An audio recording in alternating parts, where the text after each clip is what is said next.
Assalamualaikum warahmatullahi wabarakatuh. Pada kesempatan ini kita akan membahas tentang 5 langkah mudah menyusun kalimat. Jadi ada 5 cara yang mudah untuk menyusun kalimat.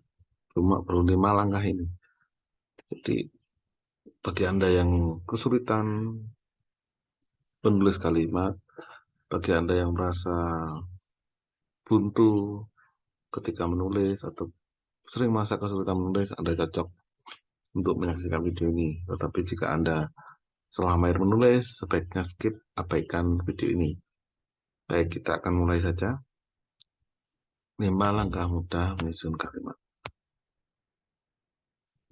Yang pertama adalah menentukan ide atau topik. Nanti kita akan bahas lebih lanjut. Menentukan kata-kata kunci, lalu menentukan lead atau teras, memanfaatkan konjungsi, dan memvariasikan kalimat. Ada 5 langkah yang perlu kita perhatikan agar kita mudah untuk menyusun kalimat. Yang pertama adalah menentukan ide atau topik, atau boleh dikatakan tema ya.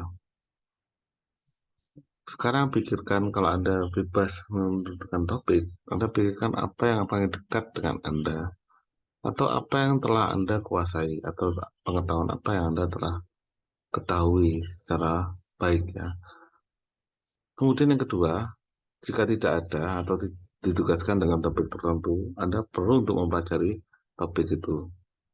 Jadi ketika misalnya Anda eh, diminta untuk membahas ekonomi, walaupun Anda tidak pernah kuliah ekonomi atau tidak pernah mempelajari tentang ekonomi, ya Anda perlu untuk membaca apa terkait dengan ekonomi. Kemudian, perlu Anda perhatikan bahwa kalimat yang jelek itu berasal dari pengetahuan yang minim terhadap topik. Maka Anda perlu memang untuk mendekatkan diri pada topik. Kalau perlu, buat peta pikiran atau mind mapping untuk mengembangkan kalimat berikutnya. Jadi kalimat itu pasti kalau diminta untuk mengarang, tidak mungkin kalimat cuma satu kan. Tapi jadi apa ya? Pertama itu buat kalimat, kemudian Anda perlu memikirkan kalimat selanjutnya nanti apa. Jangan sampai Anda membuat satu kalimat terus kemudian selesai tidak membuat kalimat yang berikutnya. Ya, jadi tentu tidak lengkap. Misalnya diminta untuk menuliskan eh, pekerjaan, saya adalah seorang mahasiswa. Titik. Terus apa? Kan jadi tidak ada lanjutannya. Kecuali kalau Anda menyatakan misalnya menarik untuk menjadi mahasiswa semester 1 misalnya. Kalimatnya bisa menariknya itu di mana? Saya sangat senang kuliah dibandingkan saya harus langsung bekerja. Titik. Nah, senangnya itu di mana? Kan bisa dibahas lebih lanjut. Bila Anda membuat kalimat sebaiknya ya perlu pertimbangkan bahwa kalimat itu nanti akan mempunyai ekor kemana-mana ya. Mempunyai ekor kalimat-kalimat yang lain. Jadi tadi kalau tadi tentang penguasaan topik atau tema intinya. Kemudian yang kedua adalah menentukan kata-kata kunci. Nah, ada kata kunci itu apa? Kata-kata kunci itu adalah kata-kata yang khas yang berasal dari topik ya, atau tema yang Anda pilih ya. Dan itu kan Anda tuliskan, silakan ditulis topiknya apa, temanya apa, mungkin 3 sampai 5 kata kunci. Nah, kata-kata ini bisa berubah bentuk kata, bisa berbentuk frasa, bahkan bisa berbentuk klausa. Misalnya peribahasa em, berakit-akit ke hulu, berenang ke tepian, itu kan peribahasa ya. Nah, itu bisa digunakan juga untuk kata-kata kunci. Yang dimaksud kata-kata kunci. Misalnya, Anda ingin mengarang tentang apa namanya, menulis tentang sepak bola.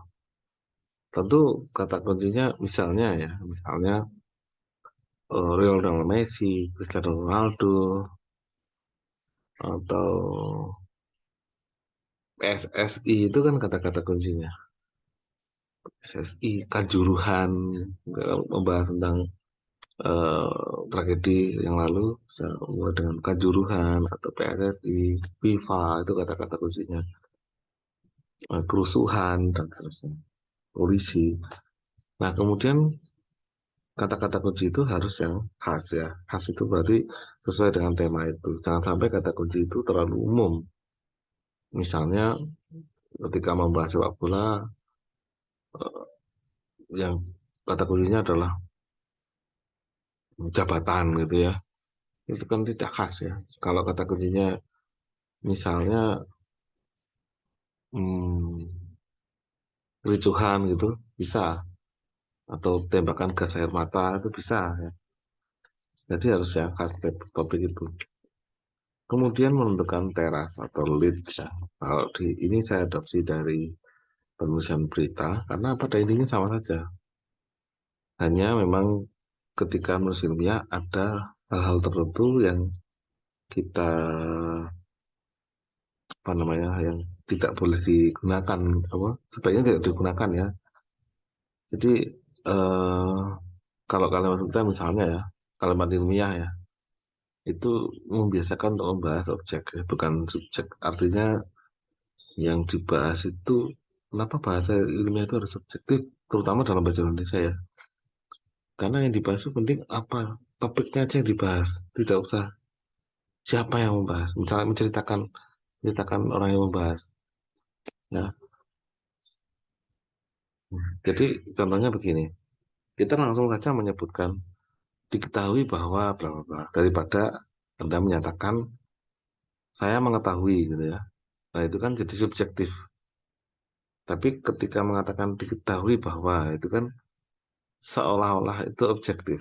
Artinya seolah-olah itu sama-sama tahunya lah itu ya. Antara diketahui itu antara yang membaca maupun yang menulis itu sama-sama mengetahui. Walaupun tanpa kalimat itu, kalimat kita sama-sama mengetahui bahwa itu nggak perlu ya. Langsung digunakan diketahui bahwa itu kalimat yang lebih ilmiah. Jadi seperti itu.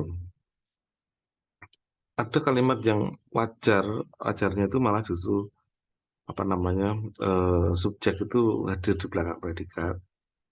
Misalnya sub apa predikatnya itu ada dan predikatnya sedia. Misalnya sedia titik dua pecel lele, sedia titik dua ayam goreng, ayam bakar itu kan predikatnya di depan. Atau peribahasa ada gula ada semut, adanya itu predikatnya itu ada di depan. Jadi tidak benar dikatakan bahwa subjek itu lebih dulu kemudian baru predikat. Enggak selalu ya, tidak selalu. Ada jenis predikat yang seperti ini yang malah justru wajib predikatnya itu ada di depan daripada subjek. Subjeknya di belakang. Ya, nah ini ada beberapa contoh. Semoga bisa menjadi inspirasi. Jadi Anda daripada mengatakan saya melihat Gubernur Aceh melakukan lawatan, lebih baik langsung ditunjuk siapanya. Gubernur Acehnya melakukan lawatan. Jadi ada apa sih gitu ya? Melihat tabel di atas dapat dikatakan bahwa. Jadi Anda tunjukkan saja langsung melihat tabel di atas, apanya itu langsung ditunjukkan. Kita bisa mulai juga dengan kapan ya. Sabtu 5 November 2020 menjadi hari bersejarah bagi para pemuda Sleman. Tentu saja ini tulisan karangan ya. Tidak ada apa-apa ya. 5 November 2020. Jadi memulai dengan kapan. Kita juga bisa mulai dengan di mana. Di Kabupaten Lamongan, Jawa Timur, jumlah warung kopi tradisional lebih banyak dibandingkan penjual soto maupun pecel lele. Ya, karena penjual soto dan pecel lelenya merantau semua. Banyak yang merantau, jadi tinggal sedikit. Gitu. Jadi kalau orang Kota Lamongan tuh mengklaim atau kalau Kota Lamongan, Kabupaten Lamongan mengklaim sebagai Kabupaten Soto, sebaiknya diralat ya karena di Lamongan sendiri sudah tidak terlalu banyak jual soto. Justru warung kopinya lebih banyak. Kemudian mengapa? Ya, mengapa? Mengapanya itu dimulai dengan banjir. Ya, banjir menyebabkan kerugian miliaran rupiah. Jadi yang cari adalah banjir menyebabkan ini ya. Itu dimulai dengan mengapa. Eh, Kemudian dimulai dengan bagaimana. Jadi hujan deras selama beberapa hari terakhir menaikkan debit air pantas hingga meluap dan merendam ratusan hektar sawah siap panen di sepanjang aliran sungai. Titik ya khususnya ya. Itu kan tidak perlu. Jadi lebih menceritakan kronologisnya seperti apa. Bisa juga dengan kontras, misalnya meskipun nilai rata-rata meningkat, banyak peserta didik menggunakan metode mengajar yang baru. Jadi langsung digunakan kontras. Kontras itu artinya pembedaan, perbandingan yang membedakan. Kemudian yang berikutnya, kita bisa memanfaatkan konjungsi. Kita sering membaca itu konjungsi teoritis ya, tapi ya langsung saya terapkan konjungsi atau ya. Bisa juga konjungsi jika, sehingga, maka. Itu konjungsi syarat ya. Bisa juga konjungsi penyerta dan atau serta. Ini harus memilihnya. Konjungsi penguat. Misalnya misalnya kalimatnya bahwa terlebih gitu ya. Apalagi pula. Nah, dengan kata lain atau artinya penerangan terhadap kalimat sebelumnya. Penolakan juga bisa ya. Misalkan meskipun demikian, walaupun begitu, konjungsi peralihan. Memang di sini tidak saya spesifikkan ini konjungsi antar kata, antar klausa, atau antar kalimat. Tapi intinya adalah konjungsi itu bisa sangat berguna kalau Anda menguasai konjungsi. Misalnya bisa juga untuk beralih topik ya, beralih pembicaraan. Adapun gitu ya, atau sementara itu. Ini beda dengan sementara ya, sementara itu. Bisa juga dengan perbandingan atau sedangkan itu menandakan adanya perbandingan. Eh, Konjungsi simpulan, misalkan kalimat terakhir ya, pada sebuah paragraf bisa dimulai dengan jadi atau dengan demikian. Cara yang terakhir adalah memvariasikan kalimat. Kalau tadi itu buat konjungsi, kita akan membahas bagaimana cara-cara memvariasikan kalimat. Bisa berupa variasi struktur, ya. Struktur kalimatnya kita ubah, misalnya jadi dari kalimat pasif menjadi kalimat aktif, atau dari kalimat yang dimulai dengan apa kita ubah dengan apa. Subjeknya kita ubah menjadi predikat dan seterusnya itu bisa, atau memvariasikan kalimat kata-katanya divariasikan misalkan dengan penggunaan kata ganti atau penggunaan sinonim. Contohnya struktur itu ya, ada kalimat tunggal dan ada kalimat majemuk. Kalimat itu ada dua, satunya kalimat tunggal dan majemuk. Misalnya jika kalimatnya subjek predikat, saya tidak membahas itu ada keterangan atau tidak ya, itu tinggal ditambahkan saja, atau pelengkap atau objek itu bisa mengikuti ya. Tapi pada intinya kita bisa mengganti dengan seperti ini ya. Terdapat keefektifan pada penggunaan metode ini misalnya. Kita bisa ganti dengan kalimat yang seperti apa? Kalimat penggunaan metode ini efektif kan bisa efektif untuk diterapkan misalnya. Metode ini efektif untuk diterapkan kan bisa diganti dengan seperti itu. Jadi menggantinya itu strukturnya diganti ubah, bentuknya juga kita ubah. Nah, ini contoh kalimat majemuk yang setara. Metafora adalah tentang memberikan A dengan B, sedangkan metonimi adalah salah satu komponen A merupakan wakil dari A tersebut. Jadi perbandingan ya setara. Kemudian yang bertingkat itu jika ada yang menjadi atasan dan ada yang menjadi bawahan. Ya, Lakoff menyatakan bahwa nah, ini kalimat atasan ini tidak bisa tanpa bawahan. Kalau bawahan bisa berdiri sendiri malah. Hmm. Ada yang seperti ini. Ada misalnya di dalam kalau seperti ini klausa bawahannya, ini klausa bawahannya justru apa namanya bisa tanpa klausa atasan. Hmm. Saya jadi teringat apa politik ya bahwa rakyat bisa hidup sendiri tanpa pemerintah. Tapi pemerintah tidak bisa hidup sendiri tanpa rakyatnya. Yang mau diperintah siapa? Oke, kemudian menambahkan keterangan apositif. Yang apositif itu misalnya Presiden RI, nah Joko Widodo, yang dimaksud apositif itu berarti ada aposisi. Aposisi itu keterangan pada frasa nomina. Jadi harus frasa nomina atau kata benda atau frasa benda. Presiden RI ini kan bentuk dan bentuknya adalah frasa benda atau kata frasa yang berupa kata susah ya, saya sebutnya nomina saja ya. Frasa nomina ya, frasa nomina harusnya bisa begini, Presiden RI meresmikan pembangunan waduk. Kita bisa tambahkan keterangan itu dengan Joko Widodo.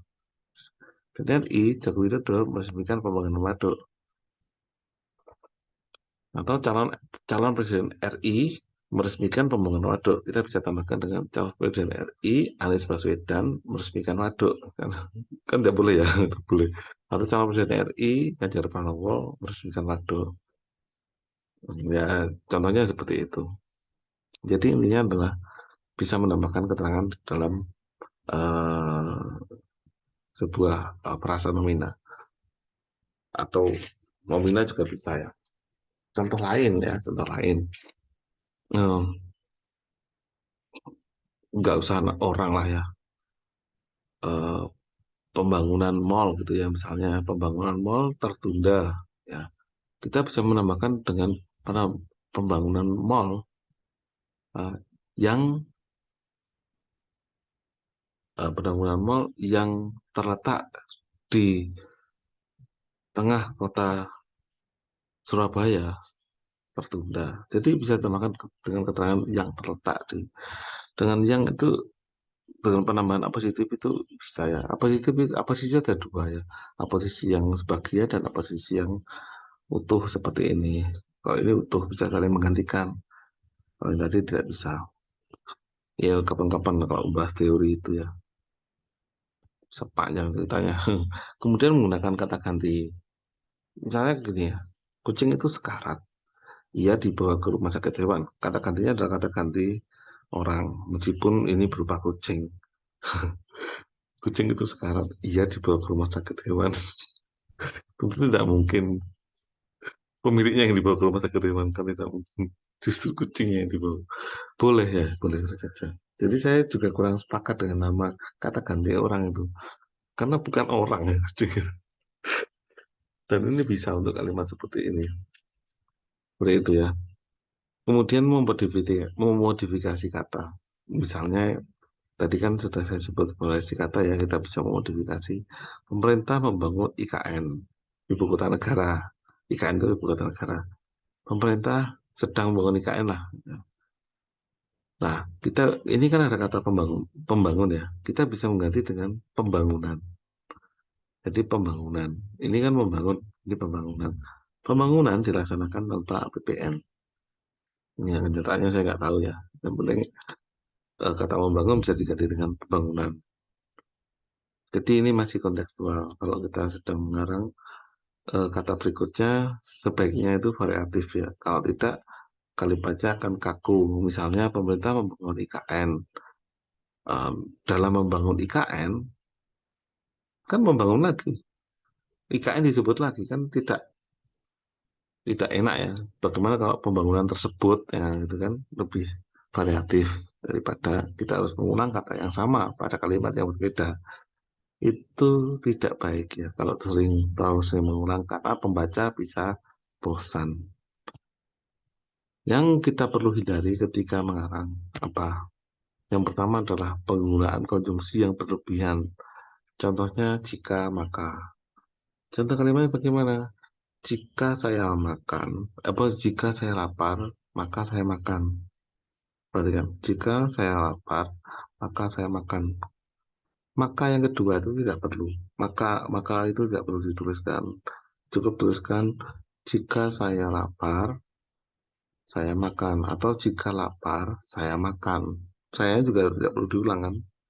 Jika lapar, saya makan. Tidak perlu kata maka. Kemudian karena sehingga. Karena saya lapar, sehingga saya makan. Itu kan berlebihan. Bagaimana jika karena lapar saya makan, sehingga tidak perlu ditulis. Pertanyaannya, apakah penggunaan kata maka dan penggunaan kata sehingga itu boleh tanpa jika dan boleh tanpa karena? Boleh kalau konteksnya tepat. Ya, misalnya saya lapar, maka makanlah saya. Jadi tidak perlu kata jika kan. Ini adalah konjungsi. Kalau dua-duanya digunakan, maka yang muncul adalah sifat lewah atau berlebihan.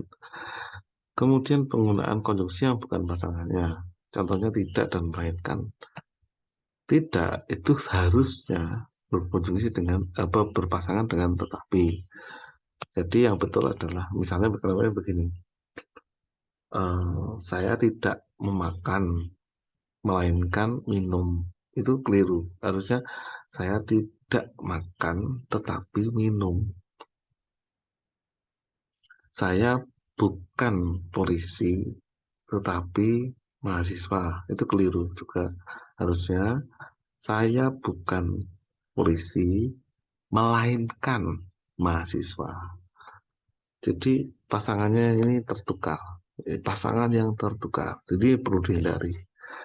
Kemudian kata yang terus berulang seperti yang saya sebutkan tadi itu akan membosankan pembacanya dan kelebihannya jadi tidak enak. Kemudian berikutnya adalah penggunaan tanda baca yang keliru. Kapan-kapan nanti akan kita bahas tentang penggunaan yang sering keliru pada titik dua, titik koma, tanda hubung, dan tanda pisah. Kalau tanda tanya dan tanda seru ya banyak yang sudah bisa. Kecuali kalau tanda serunya 3 kali atau tanda serunya 4 kali. Memusingkan. Kemudian memulai kalimat tidak dengan nalar. Misalnya Anda memulai kalimat dengan sehingga. Itu jelas aneh ya. Karena sehingga itu harusnya ada penyebabnya. Sehingga tidak ada. Ya, kalau kalimat dimulai dengan sehingga itu rancu ya. Kemudian yang perlu dihindari lagi adalah penggunaan kata-kata subjektif.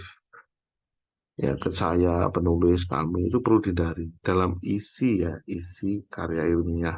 Kalau cuma di pengantar ya boleh saja, atau di apa namanya moto itu boleh saja. Tapi kalau itu diisi berarti pun masuk bab 1 sampai bab terakhir skripsi misalnya atau makalah sebaiknya dihindari. Bahasa Indonesia tidak apa ya, ya tidak menyukai itu ya.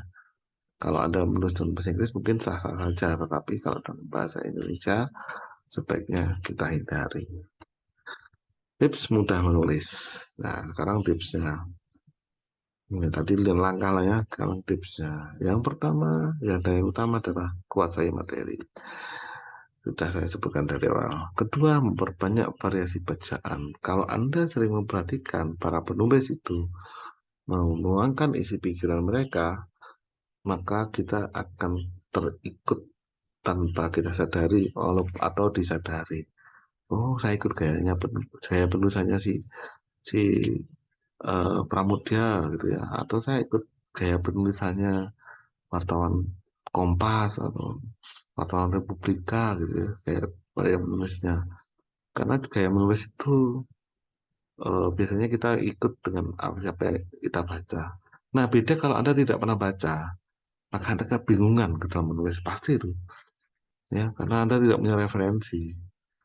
Anda cuma kalau Anda cuma sukanya rapat RT gitu ya, atau tidak menafikan rapat RT itu jelek atau buruk ya, tapi atau hanya berbincang di warung kopi, ya sebaiknya Anda mulai membaca ya, karena berbincang apa dalam bahasa itu struktur bahasa lisan itu tidak sama dengan struktur bahasa tulis. Ya, Anda perlu untuk belajar membaca, belajar menyukai bacaan. Dan yang berikutnya adalah ada harus ada aturan lebih dulu. Ini mungkin terdengar agak ekstrim ya, tapi memang harus Anda lakukan. Kalau Anda sedang menulis, tulislah apapun yang Anda pikirkan. Jangan peduli apa aturan dulu. Karena apa? Karena setiap Anda memberikan aturan, Anda tidak akan menulis. Oh, ini nggak boleh. Oh, itu nggak boleh. Itu nggak boleh. Yang pertama kalau pengen mudah menulis ya tulis saja dulu. Ya, tulis sesuai dengan apa yang sedang Anda pikirkan. Setelah Anda selesai menulis, baru ditinjau ulang. Apakah tulisan saya itu atau sudah sesuai aturan atau tidak? Nah, itu yang benar. Jadi bukan menulis terus kemudian dikasih aturan. Tidak. Ini tidak sama seperti Anda naik kendaraan bermotor. Kalau Anda naik kendaraan bermotor, Anda perlu taat peraturan lalu lintas. Jadi setiap Anda menggunakan apa, oh saya kok nggak pakai helm harus pakai helm. Oh kok saya kok nggak pakai apa knalpot saya sudah standar atau belum? Bannya sudah diperiksa atau belum? Nah itu harus sesuai aturan. Semua itu harus sesuai aturan. Tidak sama orang naik motor dengan Anda menulis. Anda menulis itu seperti berjalan. Anda cukup berjalan kaki misalnya. Ah, saya mau ke kantor kelurahan ya sudah jalan kaki saja. Entah jalan Anda itu salah atau betul, yang penting sampai dulu. Jangan dikit-dikit, oh kakiku, kaki saya yang mana yang duluan ya? Kaki kanan apa kaki kiri? Ya udah kaki kanan dulu aja. Terus kemudian langkahnya seberapa ya? Segini atau segitu langkahnya ya? Itu kan nggak perlu ada tuliskan, tidak perlu. Kita intuitif saja, pakai intuisi jalan. Baru setelah sampai di tinjau tadi, di mana tadi. Nah, itu yang betul. Jadi aturan itu terakhir. Bahkan posisi penulis dengan yang apa ya, aturan itu lebih produktif timbang penulis yang terlalu memikirkan aturan. Karena aturan itu harusnya pikirannya apa ya, urusannya pemeriksa aksara atau editor.